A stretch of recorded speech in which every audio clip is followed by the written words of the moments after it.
Folks, what if global war doesn't look like it used to? It's not tanks and planes anymore, but it's more like hybrid warfare.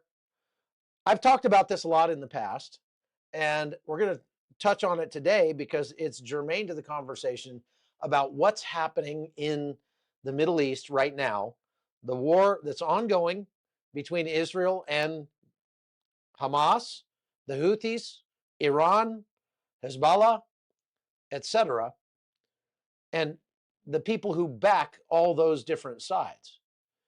As I've mentioned, in World War II, only states could wage global war. You had to have a huge army, massive spending. In 2025, things are different. To wage war, even against a state with a massive army and, and lots of money, you can do that with asymmetric tactics. And you can not just disrupt that country through insurgency, but you can disrupt the entire globe's just in time logistics system. And that's exactly what we've seen the Houthis do very successfully. Let's talk some more about the Gaza conflict and what's happening there now. Okay. So, as of yesterday, of course, the last American Israeli hostage was released. His name is Adon Alexander, was released about 6 p.m. local time yesterday, reunited with his family. He is in such a condition that he needs to spend some time in the hospital to recover. He looked very happy and he was walking under his own power, so that's good. Obviously, had lost some weight since he spent 586 days in captivity. And immediately when he was released, Steve Witkoff was right there and was basically doing everything he could to take credit for this for the Trump administration. But I'm not sure that this came about for any reason whatsoever, except for the fact that Hamas is trying to drive a wedge between Israel and the United States. They saw that little crack. They saw that sort of flare up between Trump and Netanyahu, and they pounced on that. And they figure that by releasing this hostage, it makes them look like the reasonable party here, while Israel is gearing up for a much larger offensive into Gaza. And they're basically trying to curry favor with Trump, and they figure, why not? He likes every other one of our adversaries. America's enemies seem to be people that Trump likes to deal with and talk to and call honorable. So if he would call the Houthis honorable, then Hamas is like, hey, maybe there's hope for us. So we'll release this hostage, the last American Israeli hostage. Now, I'm not saying that it's bad that this guy got released. Of course not. But I'm saying that it's indicative of the way our adversaries are starting to see the American administration. They don't relate to the Trump administration out of fear. They might have at the beginning because he was talking a really good game. But now what they've seen is that President Trump doesn't really follow through on all of his bold pronouncements, that all hell will be unleashed in Gaza if they don't release all of the prisoners by this Saturday. Well, that didn't happen. And the threats he made against the Houthis,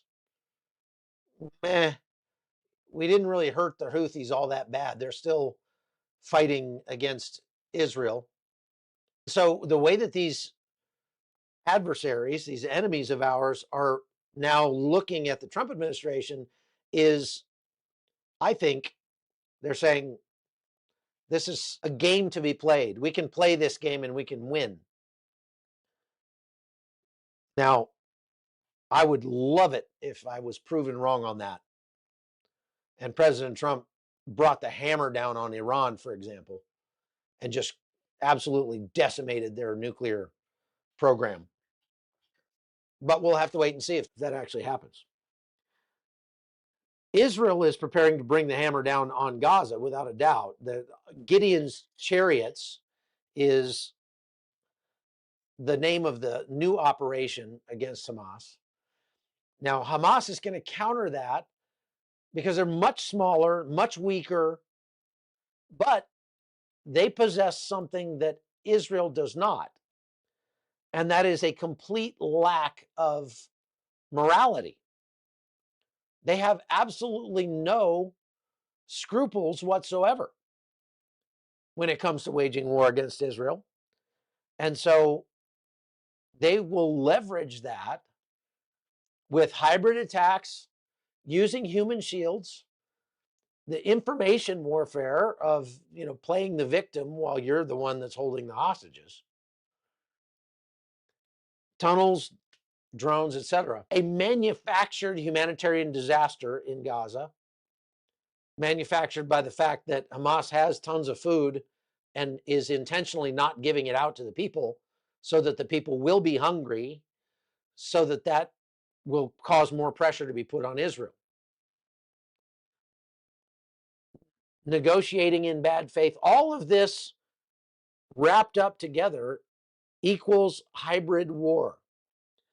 And that's why Gaza is kind of the extreme laboratory of modern hybrid warfare, because Gaza shows the world how a small, weak band of fighters can stand up to and hold off a much larger nation state force with tanks and jets and drones and everything else.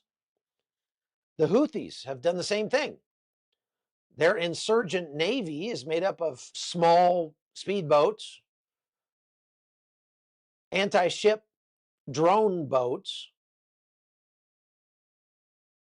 missiles that they got from Iran, and some cheap drones. And they've really written a new insurgent playbook for how to disrupt global trade. This is, as I've mentioned before, the global equivalent of protesters going out and standing in the freeway and shutting down the freeway, punishing people who have nothing to do with whatever they're mad about, just to make a point, just to get some publicity.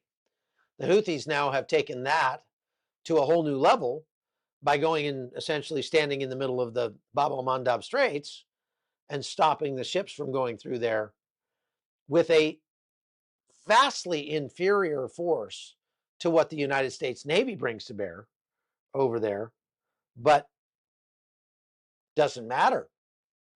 So because of the ease of entry, the low barrier to entry into warfare nowadays with insurgencies and this hybrid asymmetric warfare, war is taking on a completely different flavor. It's changing. And the United States was very well insulated from conventional war from our adversaries by the two giant oceans that lie on our east and on our west. But the United States is not insulated, hardly at all, from the new form of proxy hybrid warfare. And you've heard me talk about this a lot. I talk about it in my book, Death of Civilization, which you can get over at chuckholton.com. If you want a signed copy of Death of Civilization, just send an email to info@holtonnews.com, info@holtonnews.com, and I can send out some signed copies. Good while supplies last, only in the United States, et cetera, et cetera, et cetera. But I talk about it in the book. See, both our allies and our adversaries should be confident in America, that America will be the best friend you could possibly have or the worst enemy you could possibly have. Take your pick. Everyone on planet Earth, every country around the world should know beyond a shadow of a doubt that America will be your best friend or your worst enemy, and the choice is up to you. But when President Trump says he's going to bring hell on Gaza if they don't release the hostages, and then he doesn't, he proceeds to just sort of, forget about that, or try to claim that, well, Israel's going to do it for us. That wasn't what he said. And what that does is it emboldens our enemies, and it shakes our alliances to the core, to where now what we're seeing is that our allies, our NATO allies, are essentially sidelining our country. They're sidelining President Trump. They're going ahead and they're making deals and having conversations without even including America in the mix. Is that really what you want?